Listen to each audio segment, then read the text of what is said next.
Welcome back. You're watching HFO-TV. HFO-TV is co-sponsored by J.R. Johnson LLC, specialists in multifamily restoration and repair work.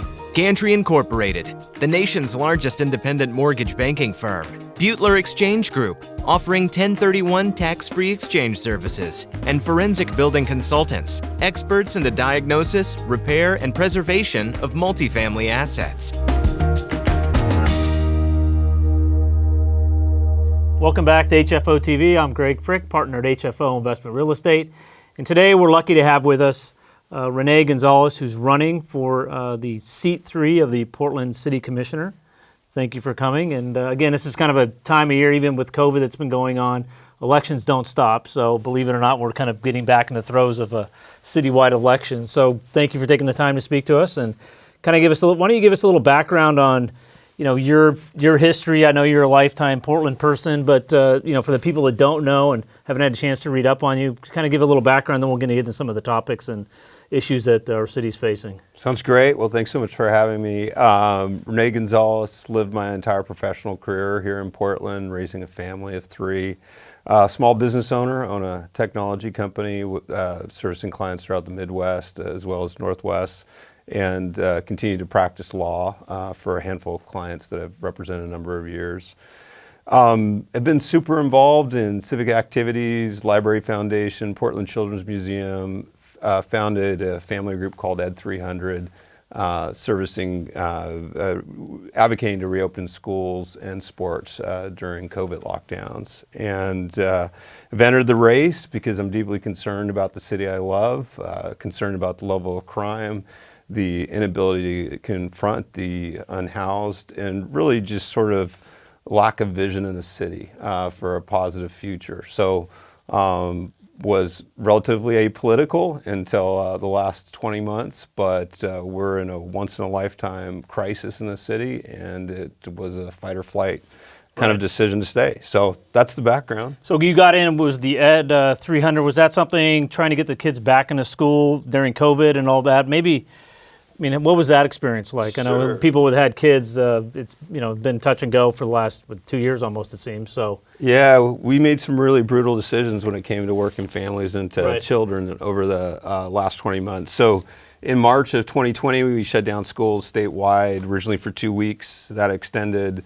And in Portland, fast forward to the fall of last year, schools didn't open.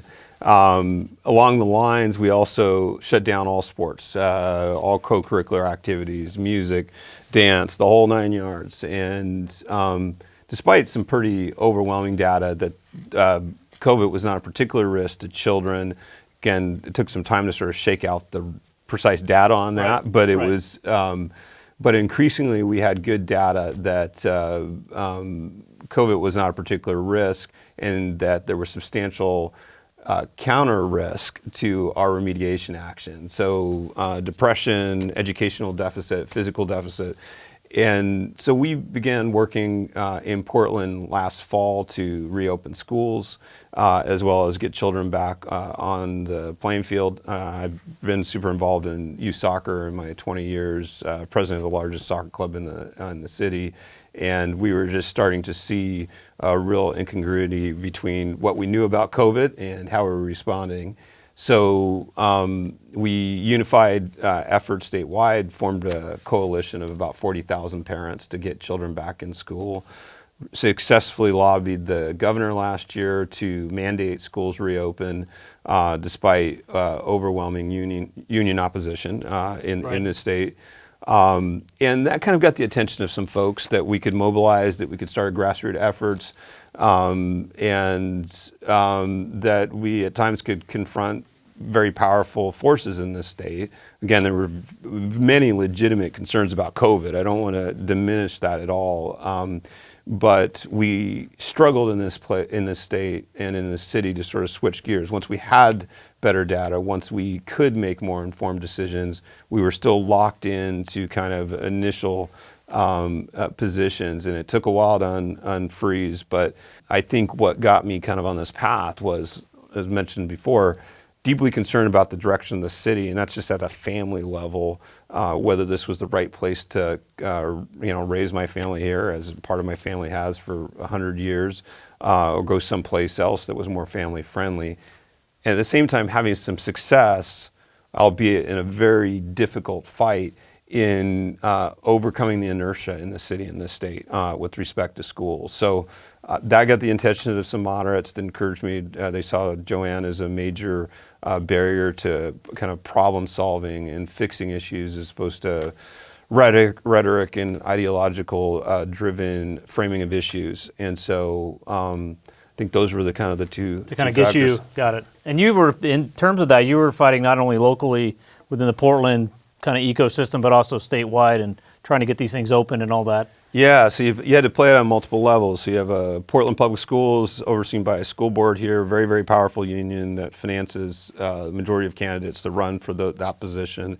Right. You have a state bureaucracy implementing governor's directives, and remarkably a level of inertia there, both the Oregon Health Authority, Oregon Department of Education. Again, inside stuff, but I think the big themes were, we were learning on the go what were the agencies standing in the way, and it just took a lot of just grinding at that. And again, it was all data driven. You look at what the facts were on the ground, you looked at schools that were open in other parts of the world, other parts of the country, what was reality, what was myth, and but it was just successful. And again, the thinking is, can we apply some of those principles to the challenges facing Portland, the challenges facing Oregon? I know we're going to get into it in a little bit here, but affordable housing and folks' access to housing, really peeling back what are the drivers. Let's not just the talking points for advocacy groups, but what's really driving the issues facing this city, and start with data and then a whole lot of work. And what do you see, before we kind of get into some specific, is the kind of the general, I have never seen feeling as political dysfunction as we've seen. Now again, I know COVID's been rough on a lot of people, and it's, I don't want to minimize that, but I think some of this was starting before COVID, and I think COVID just kind of accentuated and kind of maybe fast-tracked kind of the direction we're heading. Do you remember ever a time, like I said, you weren't really political, we weren't either until we got involved in some of the rent control and things like that legislation, but it just seems so dysfunctional and so polar that it's so hard to find anything in the middle.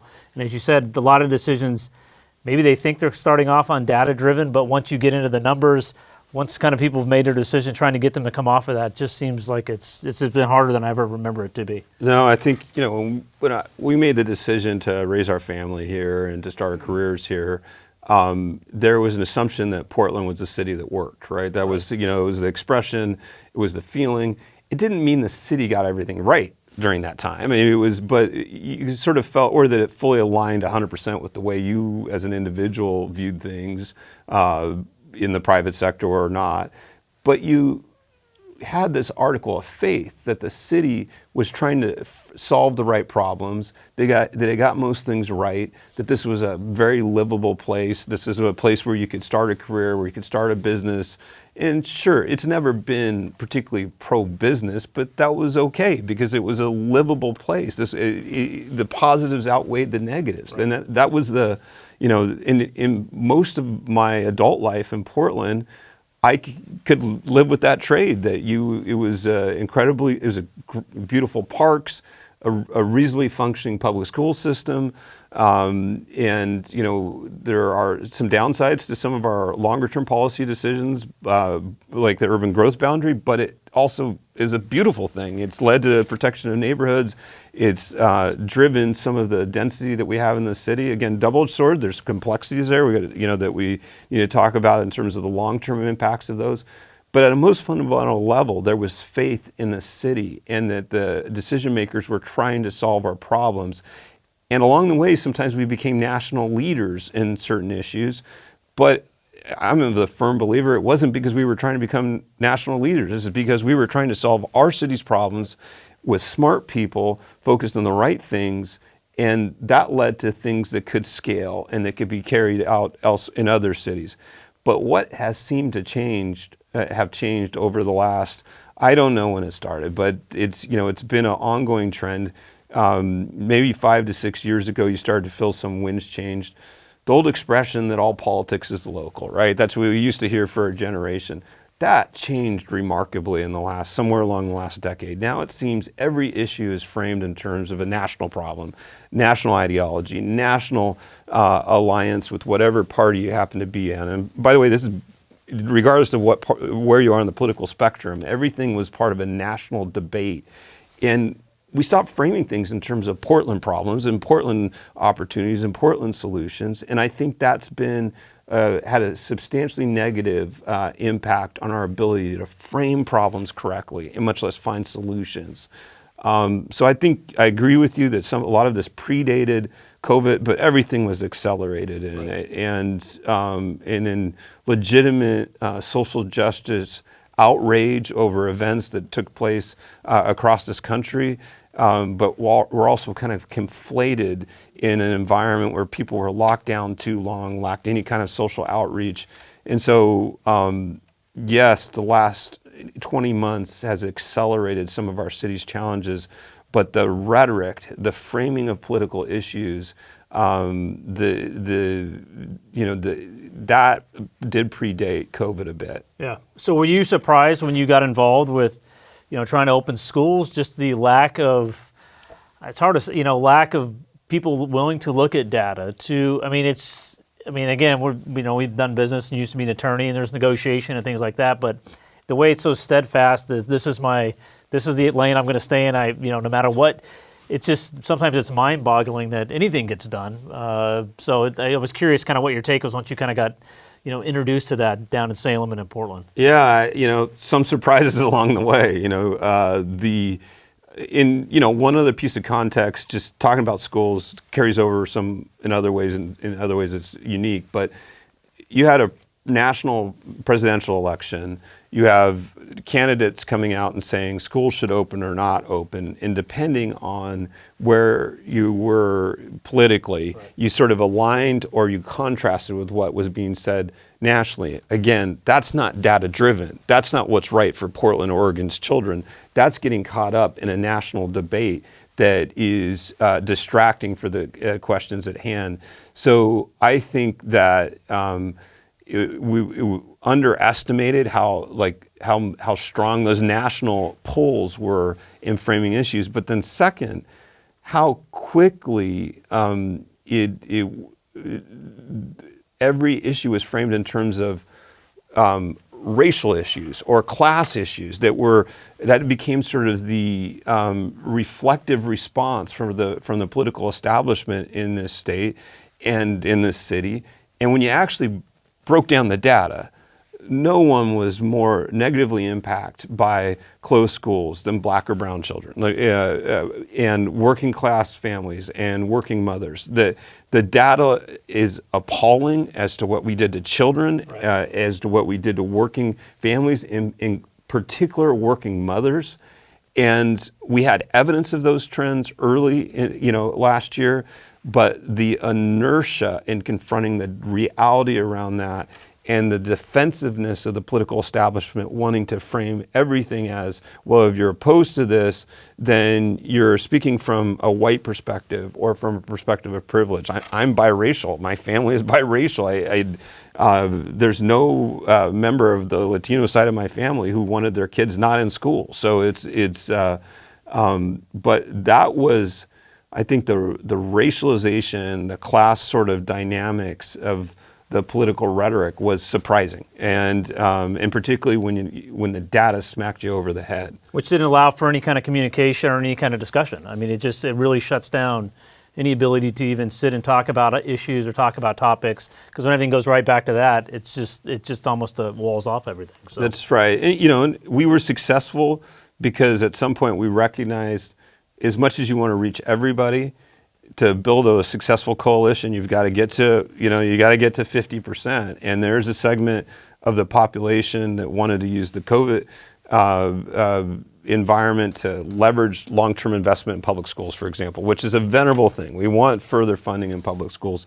a pandemic is not the time to put parents hostage to reopening, so that you get investment in something that we probably all kind of agree about long term. But there's a segment of the population that wants to use those crises, and sometimes you just have to work around them. And it's that's the tough part of politics that we kind of learned along the way. Which kind of brings up an interesting point in terms of, one of the big issues in the city and the state's affordability of housing. And, we had some talks with some people in Salem and saying, look, there's COVID relief for renters, but get the relief out. We're not going to fix affordability with, the relief from COVID. Let's address the immediate need. I think housing affordability is a much bigger issue in terms of, you talked about inclusionary, we haven't talked about inclusionary zoning, but the urban growth boundary. And so, but it was interesting because I think you had some groups who were trying to use this period in time as a way, can we try to address or get our agenda through at this, crisis, which is, again, at the end of the day, it kind of is a detriment to everybody because you're not moving it along. It's kind of taking advantage why people are down is kind of the thought I got.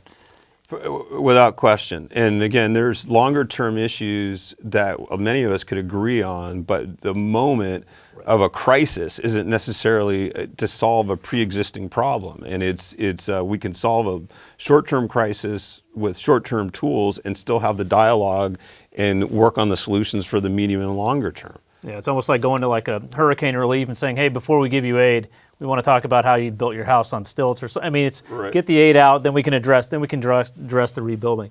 Well, talking about housing, I know the city of Portland's, we used to be in the news all the time about all the, food carts and things like that. Now we've been in the news for a state to kind of have a rent control. Inclusionary zoning is a big one, which is interesting because, you've brought up a lot about data-based decisions. I know one of the concerns our industry has is the lack of transparency on data from the city. Inclusionary zoning is a great example where when they passed that, we said, look, this is going to negatively affect the construction of new units. Let's talk about this. You're doing this with a stick, not a carrot. Kind of what's your take on some of the political rhetoric and policies that have been passed in Portland and how that's going to affect affordability? Yeah, well, I mean, obviously, basic supply and demand, right? If we're not adding to the housing stock, that's going to have a negative impact on affordability. It's going to drive prices up, if all other things being equal. So demand stays the same or greater, less supply. We struggle in Portland at this point in time to even acknowledge the effective markets. I mean, it doesn't even enter into the dialogue. So I think most sort of Portlanders can accept that markets have impacts, but it doesn't enter the political rhetoric or the political discussion. So when it comes to inclusionary zoning, I mean, the pieces that are really terrifying for a midterm affordability concern are the lack of permits that have been issued since it was permitted by the legislature, and as we saw it carried out in Portland, and it's deeply problematic. I don't have any necessarily philosophical oppositions to inclusionary zoning, but when you look at that data, the striking decline in number of permits, this is a real problem 3 to 5 years out from now, and we do have to confront that issue. What are the catalysts going to be to drive new multifamily investment? And you start with our urban growth boundary. We start with an artificial limitation on supply of housing stock in Portland. That is a part of our, state's trade. We made that call. There was expectations that Metro would keep up with the stock available that would match population growth. That has not occurred. That's outside the city. It's controlled to a certain extent, but those two factors create a mismatch in supply and demand to begin with. And then you add on inclusionary zoning mandates that are driving down permits being pulled, and not just a little bit, material declines. This is a real concern 3 to 5 years from now. And Again, I have zero philosophical opposition to inclusionary zoning, but when you're looking at the outcomes that are resulting from it, we are not getting, we're not building the housing stock that we need to keep a house, to address in any material way the affordability issues we have in this city. Another aspect is just what people can afford to pay, and that's a little bit outside the, it's somewhat outside the real estate industry, but working wages and job generation are factors to make a city successful and for people to be able to afford to live in this city.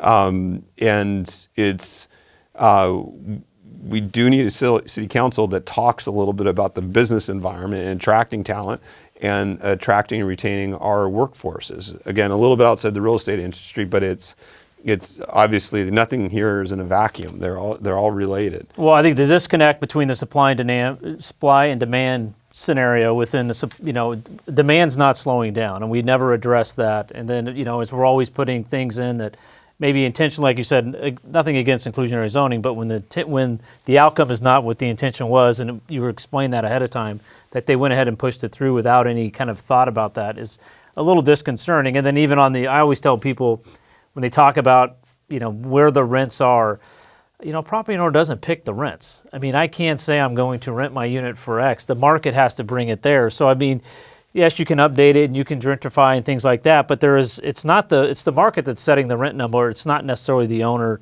or the management company. And I think sometimes people disconnect that. They just think, they're not having people go out of the unit so they can raise the rents at these numbers. The market has to drive these rents.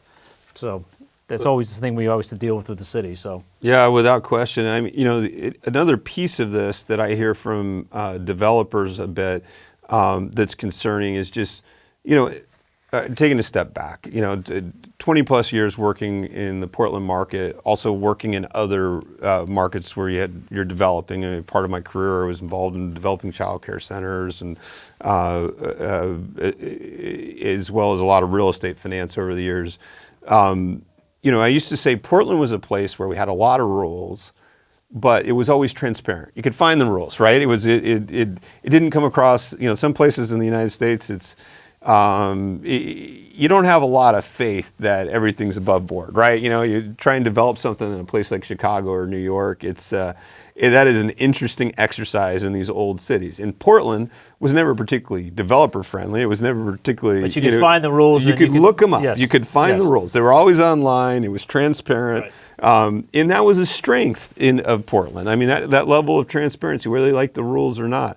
But what is concerning right now is the length of time to get permits through the process, and then to what few permits folks are asking for, and then to get to the end and to have a city council want to review the mix in a multifamily. And this is a story that happened last year. You go through this long development process, a permitting process, and various levels of review. And then you get to the city council that says, we don't have the right size units in this building, right? To scrutinize it. It is a horrible message to the development community, and it has a horrible potential impact from a public policy perspective. If you have the technocrats, the experts reviewing these permits at every step, it is not within the city council to be second guessing the original architect on the project, all the folks that have approved those permits. And that's exactly what we had in the city council last year. And that gets out. I mean, that message gets out across the country. And as we'd say, when money has an opportunity to look at different markets, it's going to look at Portland and say, do we really want to put our investment dollars? And I know people on the street will think, well, maybe we don't want those investment dollars, but that's when you don't have that coming, you don't have development, you don't have new construction, and you're not going to have affordability if you're not building new units keeping up with demand. Right. I mean, if you want a quality housing stock, you need some level of investment in new stock, and to attract that investment, you have to have predictability in rules. And again, I don't know that means getting rid of rules for development permitting. I mean, as a city, we've always been strict, and I think that's net been a positive, but it's got to be transparent. It has to be understandable, and we cannot have someone playing Monday morning quarterbacking at the very end of a process as to the right size of apartment buildings. I mean, or units. It's that part's the deeply problematic part. To go all the way through and at the very end, 11th hour, to say we're going to change. Another thing in terms of we've talked about is, with urban growth boundary and density. I mean, everybody talks about density, though, we know Portland's very unique with all the number of neighborhoods, and we do have a high percentage of single-family homes within the city of Portland versus a lot of other cities that have, more dense kind of within the city. This is a question I ask a lot of people, how do you get the neighborhood single-family owner to understand that if you don't support density, what the negative effects, even from a tax revenue standpoint, on the city is? And because again, we'll talk in our industry, we get a little, closed, and because we're always in the middle of it. But how do you get somebody that's not involved? They just, own a home in Irvington or, close in Southeast to understand that density is going to help the city long term. Without it, there's going to be an issue. I mean, how do you get that message out when you're talking to homeowners and things like that? Oh, that's a tough one. In my neighborhood, the fights over this issue are real. It's not simple. And early in my career, I worked with homeowners associations a bit, and it contrasted with working with developers or folks on the finance side or corporate real estate, which were the other pieces. And the challenge when you're dealing with homeowners associations is that a whole bunch of stuff doesn't get solved with money, right? In the real estate industry, there are some problems that, you allocate risk, you sweeten a deal. We can horse trade, and sometimes money sort of solves it. When it's someone's home in their neighborhood, a lot of that goes out the window, right? It's this deeply emotional, primordial thing, and the emotions are so intense. And so I guess at a high level, I don't pretend to have a simple answer on that. There's not a simple answer.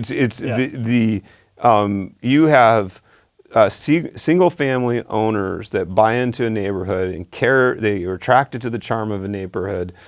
They care deeply about it, and they want to protect that at some level, right? That's an instinctive protection. I came into this neighborhood. I want to protect the elements that were there when I moved in, and and that's just generally, right? So I think part of the dialogue has to be, though, that you have to pick your poisons a little bit. Do you want multifamily in there, or do you want unregulated homeless camps in your neighborhood, right? Now, it's never that simple, and if you really want to get into the subject of the unsheltered, I think that Portland frames the issue poorly. We want to talk about affordability as driving unsheltered. I think the data, when you really dig into it, is we're talking addiction and mental illness as being the primary drivers of the unsheltered in this city.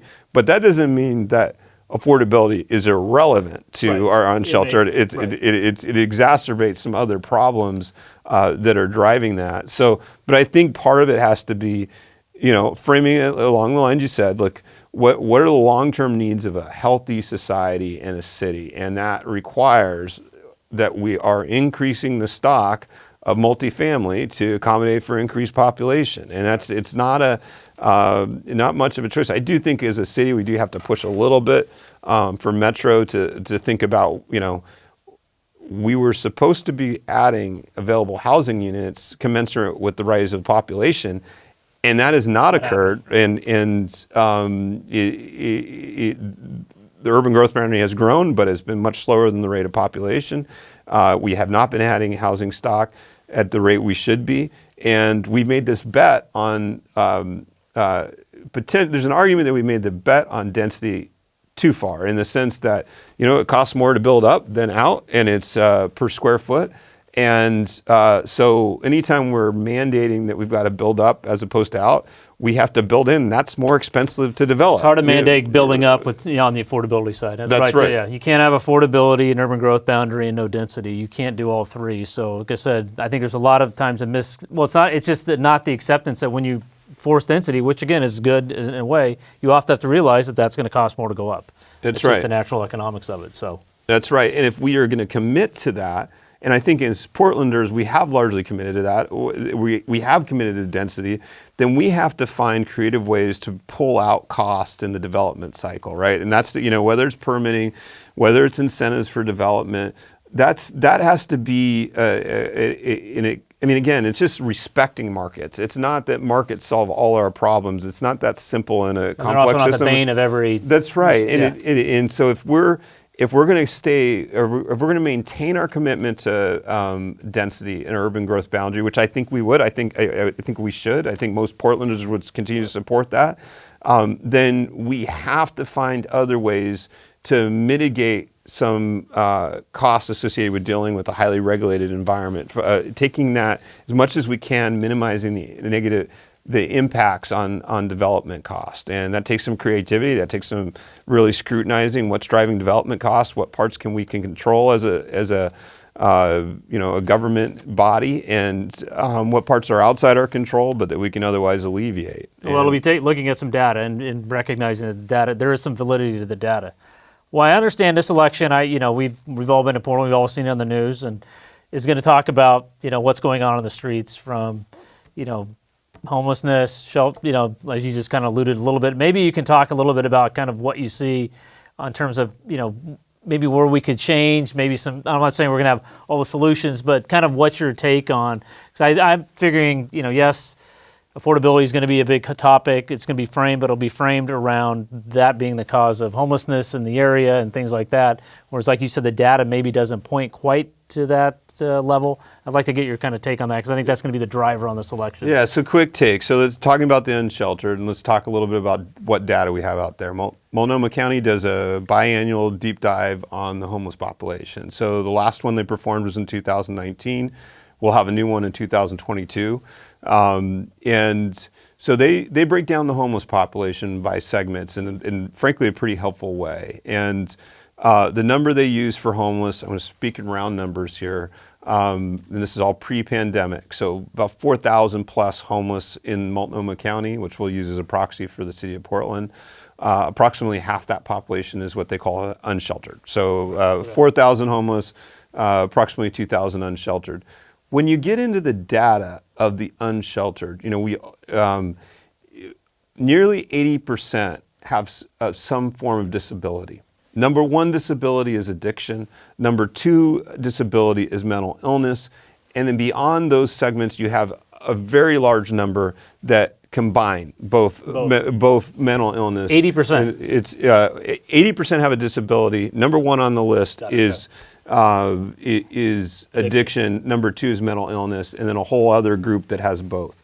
And that is rarely how the issue is framed in the city of Portland. And so to address that, we have to address our addiction problem. And I'll get into another piece about our relative choice on shelter versus medium, longer term housing in a second, because that's a part of our approach that needs to be altered. But just focusing on addiction, we adopted Measure 110 with the hope of avoiding the judicial system in terms of addressing addiction, right? So we wanted to decriminalize possession of many drugs, and the hope was that we would allocate resources away from the judicial system into addiction recovery. I think that is a venerable goal, and within the context of a state like Oregon, where we have fairly libertarian orientation, right? I mean, this is a place where we don't really want to tell other people what to do with their bodies. I think, it was a good idea, or it was aligned with that. Where it broke down, we're now months in, and those addiction services have not come on. And it's in the part that the community of service providers in the addiction space were so concerned about at the time of adopting Measure 110 that have come true. And their main point was that the judicial system is the number one referral source for getting people into addiction services.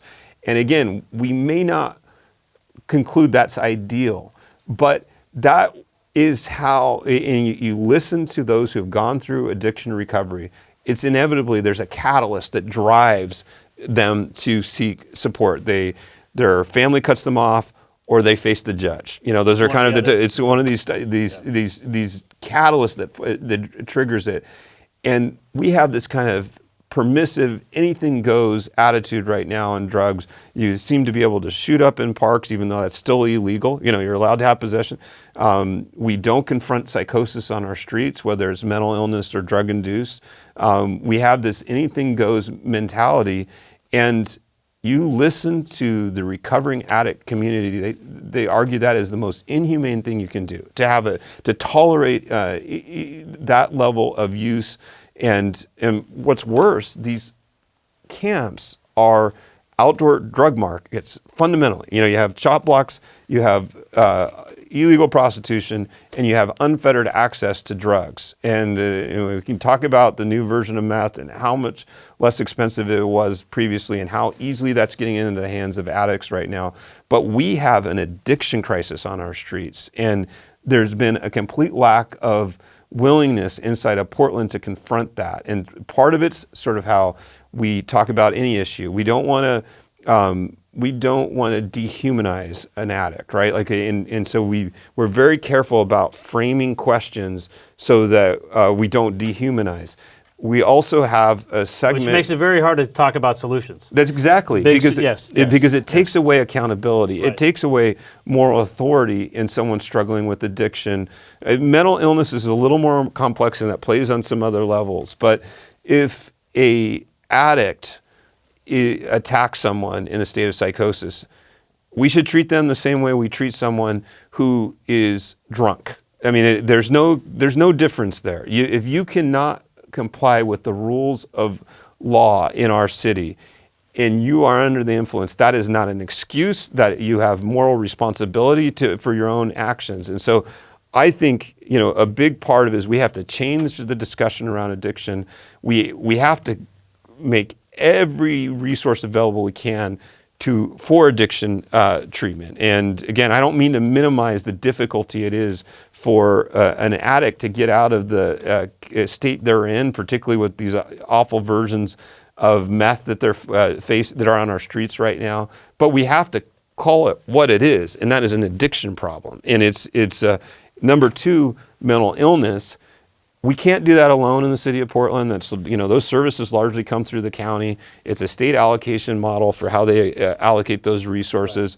But we have to be stronger advocates for preventative mental illness that keeps people off the street in the first place.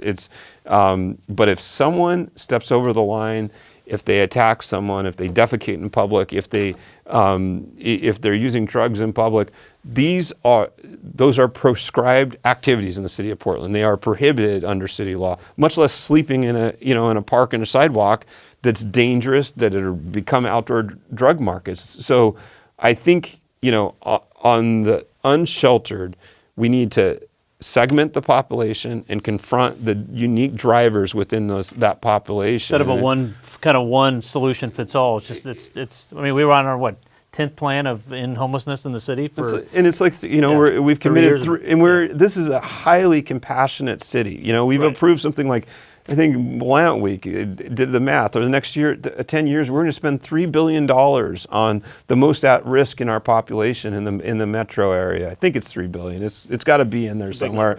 It's more than one, but it's and so the question isn't whether Portland's been compassionate enough. I think we're a compassionate city. We're trying to solve this problem, but it's always framed in terms of long-term housing projects and we've mistaken, I always tell people, we've mistaken tolerance for compassion. Yeah, well, 100%. Again, when you're talking addiction, right? Yes. Segment, you listen to those who've gone through it, have recovered, and there was a harsh moment at some point in their life that drove them into getting addiction services and to commit to it. Sometimes it's a judge. A piece that the West has sort of decided has been very decisive on is the relative mix of shelter versus long-term housing for the unsheltered. So other parts of the country have made different decisions on this. And Oregon is increasingly committing to what they call housing first. So that is investing in medium long-term housing for the homeless. California has sort of made the same choice over the last 10 years. And what you've seen in the West is increased populations of the unsheltered as they continue to invest in medium term. Other states in the country have prioritized shelter first. So it's not housing first, it's shelter first. You give them, everyone, at the extent you can, access to emergency shelter. We have made a decision to allocate resources towards the medium, if you don't separately address addiction and mental illness, you're not going to solve those longer term problems, one. Two, it makes it impossible to address the issues on in our parks, in our sidewalks created by unsheltered camps, because we have to designate a place for them to go. I mean, that's now been codified under Oregon law. That's Ninth Circuit law, right? You can't just tell someone you cannot sleep in a park or on the sidewalk unless you're offering an alternative place.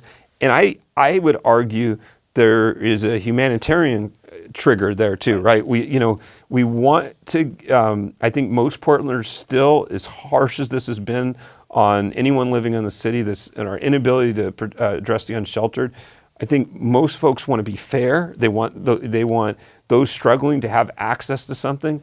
That means that we may have to reallocate resources from longer term housing investment into immediate crisis shelter options. And again, that does not fix all the systemic problems. I agree with the critique of, or those that are in favor of housing first in that respect. But we have a material declining city right now. And the unsheltered are a driving force of that. We've got to address that on the one hand for our city to continue to attract and retain people. And on the other hand, for addicts, we've got to get them out of these unstructured shelters where anything goes. We're feeding addiction in this city that way. Right. Well, I know there's many other topics we could talk about, but I want to thank you for taking the time. Where can people find out more about your campaign? And if they want to donate, again, it's been very enlightening to have a candidate talk and actually kind of look at things from a perspective of, looking at the data, and we're kind of all in this together. It's not us against them. And it's very refreshing because in the last few years in Portland have been a little rough in terms of trying to get people just to listen and just to acknowledge that we may not always agree, and I don't think we'll always agree on everything, but at least I'm not against you just because I don't agree with you. We're just trying to make everything better for the city. So I appreciate that you're willing to put your hat in the ring and running this race. Thank you. Well, thank you so much. You're welcome. Thanks. And we'll see you next time on HFO-TV. Thank you. Our entire office specializes in multifamily real estate, making HFO the largest multifamily brokerage in the Pacific Northwest. Your success is our passion. Build your legacy with HFO. Call 503-241-5541 or visit our website at hfore.com for more information.